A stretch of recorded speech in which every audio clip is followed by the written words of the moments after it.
Hi guys, welcome back to my channel. My name's Brooke. If you don't know me, welcome.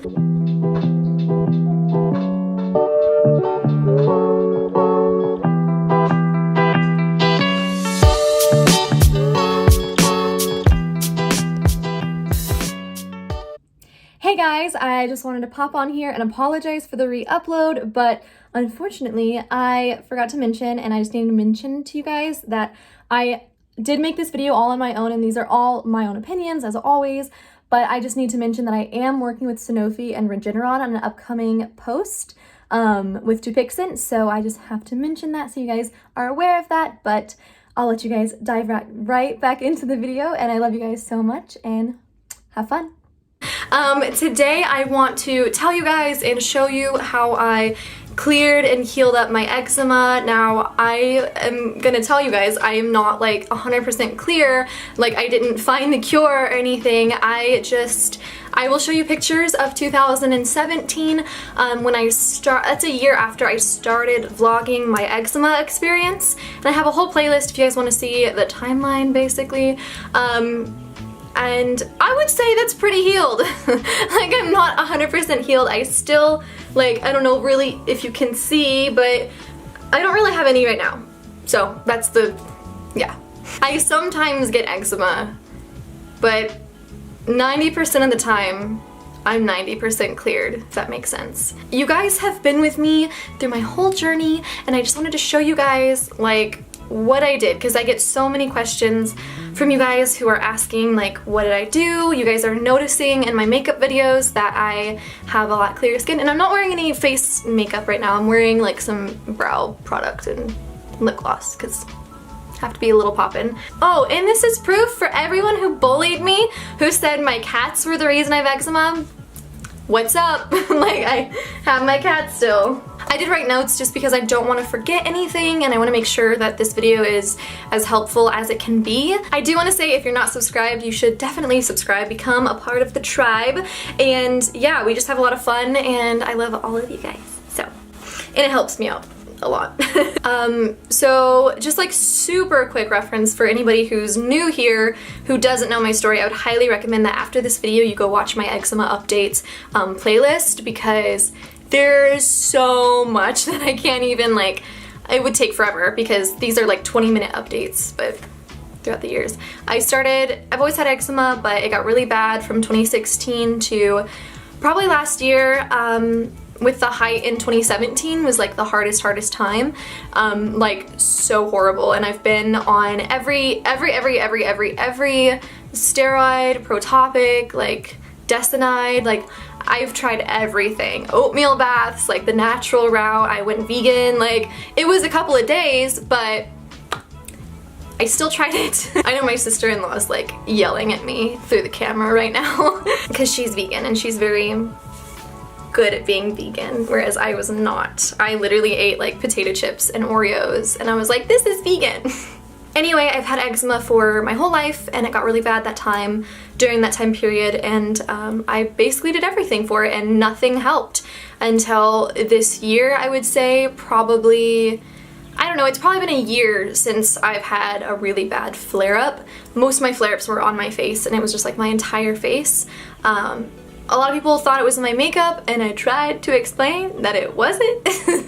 And we'll get into like all the testing I've done and whatnot, because I really have done so much testing to see what the hell was going on with me. The first thing I want to jump into, because I genuinely think I didn't take it seriously when people told me that this could be a problem, because it just sounded stupid that like this could be causing all my issues, but it's like stress.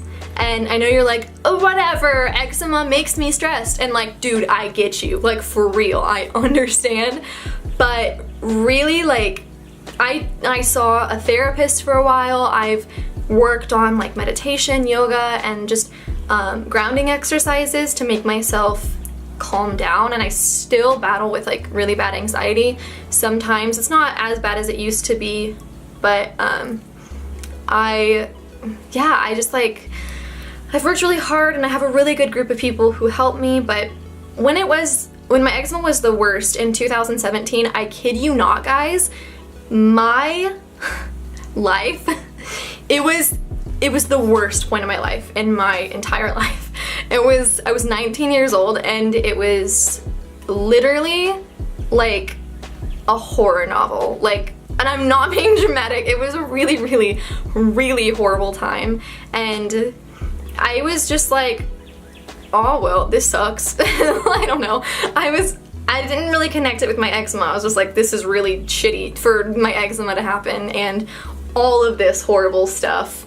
But like, since that peak of horrible things / worst eczema, I have seen my life evolve so much in so many ways. Like, the people I hang around are people who genuinely care for me and support me and are not doing anything for their own, you know, like they're not friends with me for whatever reason, or I don't know how to phrase it, but the people are genuine that I'm around, and I don't let myself worry so much about, I guess, the things I used to worry about. And I've kind of just like became a hippie. Honestly though, like, I really have became a hippie, and it's just like the mindset. I've just become a lot freer and more in touch with myself and the world and the universe. And I'm not saying that like, go like do crazy stuff and be in touch with the universe and then you'll be perfect. No, that was just my route. That was just how it worked for me. It's gonna be totally different for you maybe, but for me it was just that idea of getting the negative things out of my life completely and only focusing on positives and self-growth. And I mean, yeah, just eliminating stress. And I understand so much. I understand that sometimes the stress might feel, or it might be unavoidable, or it might be something that you really can't get out of due to finances or relationships or something. But I urge you to please try to get help. And like, I remember my favorite thing ever, I was in a really, really horrible situation and I felt super trapped, and I just like, literally it felt like there was no way out of it. And my sister-in-law, who I mentioned earlier, she told me, because I was just like, I can't do this, I can't get out of this, there's no out for me, I'm stuck. And she said, you can do whatever you want, like, you literally can, like, there are steps, like, you know, like, I don't know, I wish I had the quote, but it was over FaceTime like 3 years ago. But the gist was, like, you have more power than you give yourself credit for. You literally, it might take you money to save up or whatever, but you can do it. You can get out of your situation. And that literally is what got me out of that situation. I know I'm being super vague, but whatever. So yeah, please evaluate your stress. If you're having severe eczema, I think it's good to go to a therapist anyway, because that's a super horrible thing to be put on you psychologically, and it can have so many effects on your self-esteem and your self-image. And I really, really urge you to at least talk to a friend or someone who understands you. And I'm here, so I get you, I understand you firsthand. I'm with you. In 2017, I was put on Dupixent, which you guys probably know about. If you don't know about, I would urge you to check it out, talk to your dermatologist about it. And it helped me immensely. And this is my 3rd time on it because I've had 2 insurance changes that have just like made it so hard to get back on it. But every time I've gotten back on it, my skin gets so much clearer. And it's not a cure, it's not like it's not gonna cure you. You're still gonna have, I say my skin is 90% clear, but even last year when I was on Dupixent and I was still letting myself have factors that, like, exposing myself to things that upset my eczema, it'll still flare. So you need to find out the things that upset your eczema. I have a ton of videos on Dupixent, and the times I got off of Dupixent, I've also vlogged those, so you guys can see kind of what happens, like how your skin might react if you have to get off of it for some time. But I am back on it. I've been on it for probably, I think since January. and like my skin's doing great. So I definitely attribute that to the progress in my skin. And I know it's not a cure, and I know some people don't like pharmaceuticals. Do you? Like literally it's your own path. This is just what's helped me. I don't know.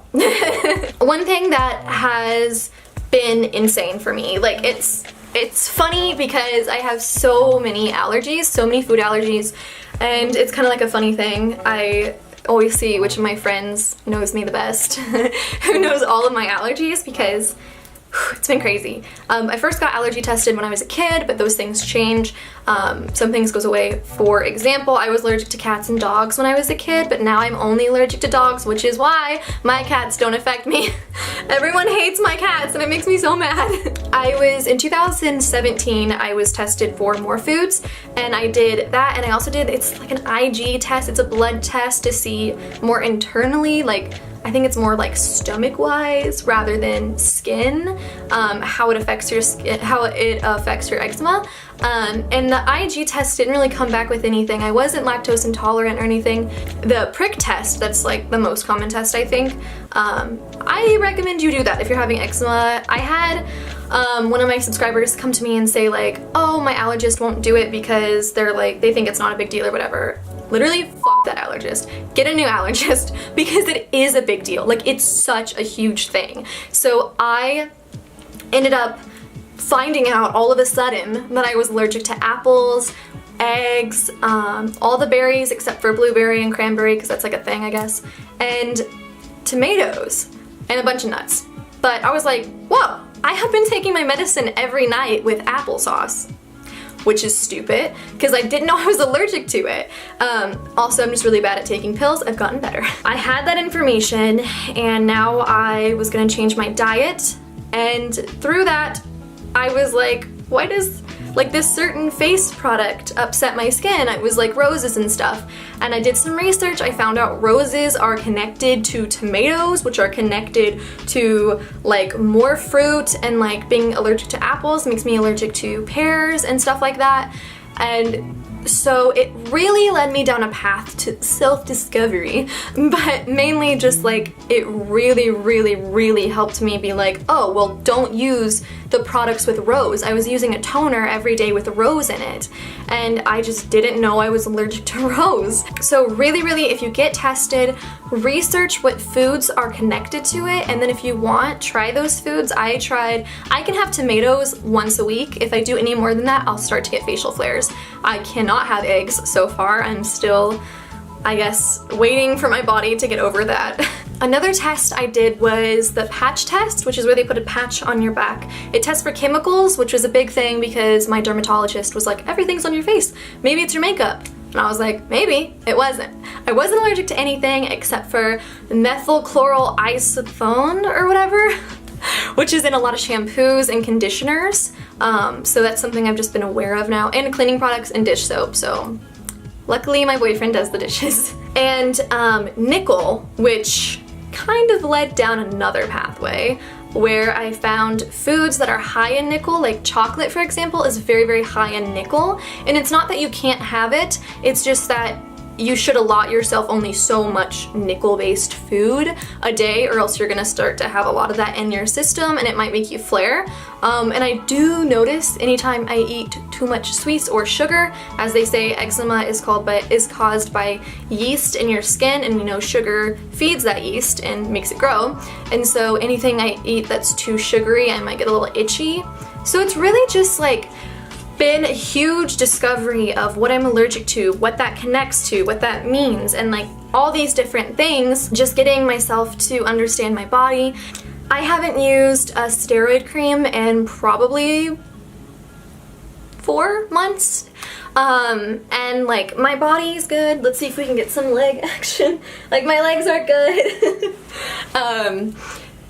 So that's been really nice. And I actually got really sick in January, and I remember sobbing in the urgent care because they're like, hey, we're giving you prednisone, and I was like, no you're not. Like, this is what, because you can find this in my old videos, but for a year I was given prednisone for almost the entire year because I guess no one was paying attention and I didn't know that you couldn't do that, and I was just trusting my doctors. My new dermatologist after that was like, yo, that's super not good. That's probably not helping your skin.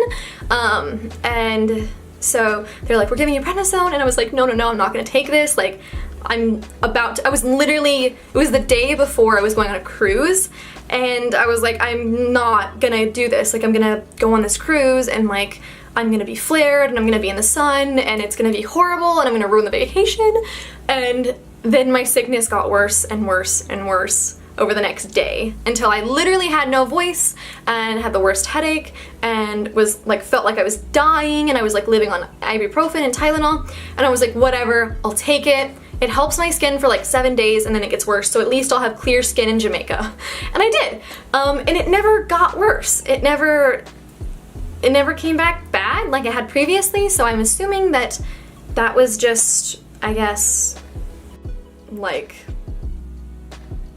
a thing once I had it 5 times in a year. For skincare, guys, I use very specific products for skincare, and I have a ton of videos. I just uploaded one like last week, I think, on what I use for my skin, like body wash, like face stuff, cleanser, toner, moisturizer, all that stuff, and I have a bunch of new products coming in, so I'm super excited to try those. And like, I still do get eczema, and my skin sometimes does get really dry, but I'm managing it, and if you look at my old videos and my old pictures, like, you can see the difference. We'll get up close because this camera does a really good job up close, and I want you guys to see. So you guys can really see my skin up close. It still has like a little bit of like generalized redness, but I mean, there's no like openness, there's no flakiness or dryness. It's a little bit dry in the cheeks, but it's not like horrible. And my neck is another spot that generally it'll break out if I eat too much like tomatoes or something, because you guys know that's my favorite food. But yeah, how to speak. Those are some of the things I've done to help improve my skin astronomically. If you guys want to, go ahead and watch that playlist. I have so much information in there, and please do check out my skincare video. I just don't want to go through all the products right now because I literally just did in that video. I'll say, if you guys are gonna get anything from that skincare video, please try the Eucerin. I've used that for years, and it's the only thing. I've ran out of it, and I've tried other things like CeraVe, Cetaphil, Aquaphor, so many things, but the Eucerin Original Healing Cream in the jar, which you'll see in that video, is my lifesaver. I put it on every night, and I don't get acne, so if you're more acne prone, you might lean towards the cream, the lotion rather than the cream, because it's just lighter. The cream's gonna be heavier and definitely like get into your skin a lot more. But if you're not acne prone and you're super dry, please try that. It helps so much. Like, it really, really does. I'm so impressed with it, and it's been my ride or die, like all over the body after the shower, like in the morning, on the face, anytime, like before makeup, before bed, everything. So that is my video, guys. Just to recap, been on Dupixent for 3 years. That has helped me so much. Please, if you're interested, talk to your doctor. If you don't do pharmaceuticals, that's totally cool. Don't do them. Like, do your own thing. Like, I'm not here to push anything on you. Stress, please, guys, meditate. Find your soul. Like, get in touch with yourself. Find fun things, drawing, painting, writing, anything that makes you feel less stressed. And, you know, if you need to see a therapist, that's so cool. Like, don't be ashamed of that. Like, you're literally doing so much to get help for yourself. You're like investing in your wellness and your personal growth. Like, that's something that should be viewed as like honorable rather than weird and taboo. Like, I think everyone should see a therapist. We're humans and we're f***ed. So get food tested. If you think it's food, have a food diary. I sucked at that because I'm not a super organized person by nature, but if you are and you can keep track of what you eat, how you feel afterwards, generally for me, I would get itchy 30 minutes to an hour after eating something, and that was a pretty good way I could tell that it was affecting me. Get tests done, research, and just love. I hope this helped you guys. Please check out my skincare video because that also is a huge thing. You need to take care of your skin and make sure it's smooth and not parched. But for now, that is all from me, and I will see you guys in my next video. Bye!